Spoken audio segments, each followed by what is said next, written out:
အားလုံးမင်္ဂလာပါခင်ဗျာဒီနေ့မြောက်ပြန်မယ့်အကြောင်းအရာတော့မြန်မာငင်းချမ်းရေးနဲ့ပတ်သက်တယ်ပေါ့လေအကြောင်းအရာဖြစ်တယ်2025လုံးငင်းချမ်းရေးအခင်းကျင်းတယ်ဒါရွေးကောက်ပွဲအလားလားသုံးသက်ဆွေးနွေးပွဲဖြစ်တယ်ဒါ Peace Forum 2025ကိုဒီလာမယ့်ဇွန်လ25ရက်ကနေ29ရက်နေ့အထိဒါ3ရက်ကြာဒါဆွေးနွေးပွဲတရက်ပြုလုပ်သွားမှလည်းပတ်သက်ပြီးတော့ပေါ့လေဒါကျွန်တော်ရဲ့အမြင်ကိုဒါမျှဝေသွားမှာဖြစ်ပါတယ်ဆိုတော့ဒီဆွေးနွေးပွဲမတိုင်ခင်ကမြို့သားစည်းလုံးညီနဲ့ဒါညီရဲ့ပို့ဆောင်မှုညီရဲ့ကုမ္ပဏီဒါ NSPNC ကဦးဆောင်ပြီးတော့ဒါ Peace Talk 2025ပေါ့လေဒါညီရဲ့စကားဝိုင်းဒါ2025ဆိုတဲ့ခေါင်းစဉ်နဲ့ဒါ3ရက်ကြာတဲ့တွေ့ဆုံဆွေးနွေးပွဲတရက်ဒါပြုလုပ်ခဲ့တာဖြစ်ပါတယ်ဆိုတော့အဲ့ဒီဆွေးနွေးပွဲမှာတော့ဒီခေါင်းစဉ်ခွင့်တစ်ခုပေါ့လေဒါအဖွဲ့တစ်ဖွဲ့ပြီးတော့ဒါဆွေးနွေးခဲ့ကြတာဖြစ်တယ်ဆိုတော့ပထမအဖွဲ့အနေနဲ့ဒီနိုင်ငံရေးနဲ့လုံခြုံရေးကဏ္ဍကိုဒါဥတီဆွေးနွေးခဲ့ကြပြီးတော့ဆိုတော့ဒုတိယအဖွဲ့အနေနဲ့ကတော့ဒီစီးပွားရေးနဲ့ပေါ့လေဒါနိုင်ငံတော်ဖွံ့ဖြိုးတိုးတက်ရေးကဏ္ဍကိုဥတီပြီးတော့ဆွေးနွေးခဲ့ကြတာဖြစ်ပါတယ်ဆိုတော့ဒီဆွေးနွေးပွဲအပြီးမှာဒါအချင်းတို့အတွင်းပေါ့လေဒါဆောင်ရွက်ရမယ်ဒါအကြံပြုရဲ့12ချက်နဲ့ကာလရှည်အတွက်ပေါ့လေဒါအစီအစဉ်ချက်မှတ်ပြီးတော့ဒါဆောင်ရွက်တဲ့နဲ့ဘုဒ္ဓမြတ်ဖြစ်ပါတယ်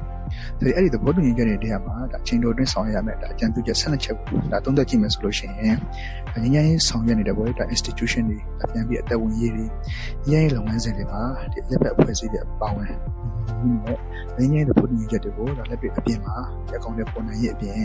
လက်ရှိနိုင်ငံရဲ့အကြံပေးတွေကိုဒါဖြည့်ချင်းဆောင်ရွက်နိုင်ရေးဖြစ်တယ်ဒါရွေးကောက်ပွဲမှာဒါလိုအပ်တာတွေဖြည့်ချင်းဆောင်ရွက်ပြီးဖို့ပေါ့လေဆွေးနွေးညှိနှိုင်းနိုင်ခဲ့တာပေါ့လေဒါတွေ့ရတာဖြစ်ပါတယ်ဆိုတော့ဒါအပြင်ဒီလက်ရှိနိုင်ငံရှိပွဲဒီအစီအစဉ်ချက်မှတ်ဆောင်ရွက်မဲ့ဒီအချက်တွေကိုဒါသုံးသပ်ကြည့်မယ်ဆိုလို့ရှိရင်ဒီလက်တော်တွေပေါ်ပေါက်လာတဲ့အခါဒီအခြေခံဥပဒေပြင်ဆင်ရေးဒါဆွေးနွေးနိုင်ရေးတွေအဲ့ဒါဟိုနေဆက်ဒေတာပေါ့လေဒါပွန်ပြတိုးတက်ရေးလုပ်ငန်းတွေအပြင်ဒီနိုင်ငံတကာနဲ့ဒါနည်းပညာကဏ္ဍအတွက်ပါဒါဆွေးနွေးနိုင်ခဲ့တဲ့အတွက်ကြောင့်မို့လို့ဒါပြီးခဲ့တဲ့ match လာတော့ဒါ Peace Talk ဆွေးနွေးပွဲဟာဒီနိုင်ငံတော်နဲ့ပေါ့ဒါပြည်သူလူထုအတွက်အကျိုးစီးပွားတရက်ဒါဖြစ်ထွန်းခဲ့တဲ့ဒါဆွေးနွေးပွဲဖြစ်တယ်လို့ဒါပြောရမှာဖြစ်ပါတယ်ဒါအပြင်ဒါအခုဒီဇွန်လ25ရက်နေ့စပြီးတော့ပေါ့လေဒါကျင်းပမယ်ပုံစံမှာပေါ့ဒါငင်းငယ်ရေးဒါအခင်းကျင်းတယ်ဒါဒီရွေးကောက်ပွဲအလားလားသုံးသက်ဆွေးနွေးပွဲဒါ Peace Forum ဒါ2025မှာဒါဆွေးနွေးမယ်ဒါအကြောင်းအရာကိုဒါကြည့်မယ်ဆိုရင်ဒါရွေးကောက်ပွဲကိုဒါအောင်မြင်စွာကျင်းပနိုင်ဖို့ဒါရွေးကောက်ပွဲရင်တစင်ပေါ့လေဒါငင်းငယ်ရေးတရက်ဒါပူဆောင်နိုင်ဖို့ဒါဒီလူမှုစီးပွားပြဿနာတွေကိုဒါဖြေရှင်းနိုင်ဖို့နဲ့ဒါဒီမိုကရေစီနဲ့ဖက်ဒရယ်ကိုအခြေခံတယ်ဒါပြည်ထောင်စုတရက်ကနေပေါ့လေဒီနိုင်ငံဖွံ့ဖြိုးတိုးတက်ရေးအတွက်ဒါပထဝီနိုင်ငံရေးရှုထောင့်ကနေဒါဆောင်ရွက်နိုင်တဲ့ဒါမဟာဗျူဟာတွေဆွေးနွေးဖို့လို့ဆိုတဲ့ပေါ့လေဒါအချက်တွေပဲဖြစ်ပါတယ်အဲ့တော့ဒီဆွေးနွေးမယ့်အကြောင်းအရာတွေကိုဒါကြည့်မယ်ဆိုလို့ရှိရင်လည်းဒီနိုင်ငံနဲ့ပြည်သူတို့အကျိုးစီးပွားအတွက်ပေါ့လေဒါအကျိုးရှိစေမယ့်အရာတွေဖြစ်ပါတယ်ဆိုတော့ဒီပြောရမယ်ဆိုရင်ဒါဒီညီရတဲ့ဒီမိုကရေစီဒါဖက်ဒရယ်နိုင်ငံတရက်ပေါ့လေဒါဒီဆောက်ရေးဆိုတာဒီ short in ဆိုပြီးတော့ဒီဆောက်လို့ရတဲ့အရာမဟုတ်ဘူးဆိုတော့ဒီလုပ်ငန်းစဉ်တွေဟာဒီဖြစ်ဖြစ်နဲ့ဒါရည်ရှိပြောင်းလဲယူတာတွေဖြစ်ပါတယ်ဆိုတော့ဒီလိုဖြစ်စဉ်တွေဒါပြောင်းလဲယူဖို့ဆိုရင်ဒါဒီလောက်ဆောင်ချက်တွေပွင့်လင်းမြင်သာဖို့ဒါအပြောနဲ့လုပ်ညီဖို့ဒီအပြန်အလှန်လေးစားဖို့နဲ့ဒီအားလုံးပါဝင်နေပေါ့လေဒါအခင်းချင်းဒါဖန်တီးနိုင်ဖို့အပြင်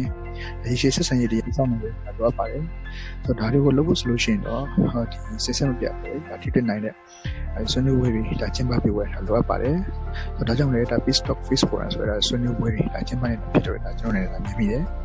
အဲ့တော့ဒီအချုပ်အနေနဲ့ဒါပြောရမယ်ဆိုလို့ရှိရင်ဒီဆွေးနွေးပွဲရနေတာဒီနိုင်ငံနဲ့ပြည်သူအတွက်ဒါအပြုသဘောဆောင်တဲ့အရာတွေဖြစ်ပြီးတော့ဒီလက်တွေ့အကောင့်ထဲပေါ်လာနိုင်မယ်ဆိုလို့ရှိရင်ဒါပြည်သူတွေလိုချင်တဲ့ငင်းချမ်းရေးနဲ့ဒါဖွံ့ဖြိုးတိုးတက်ရေးအတွက်ဒီလမ်းစာတစ်ခုဒါဖြစ်လာနိုင်တယ်လို့ဒါကျွန်တော်အနေနဲ့ဒါသုံးသပ်မိပါတယ်အားလုံးကိုကျေးဇူးတင်ပါတယ်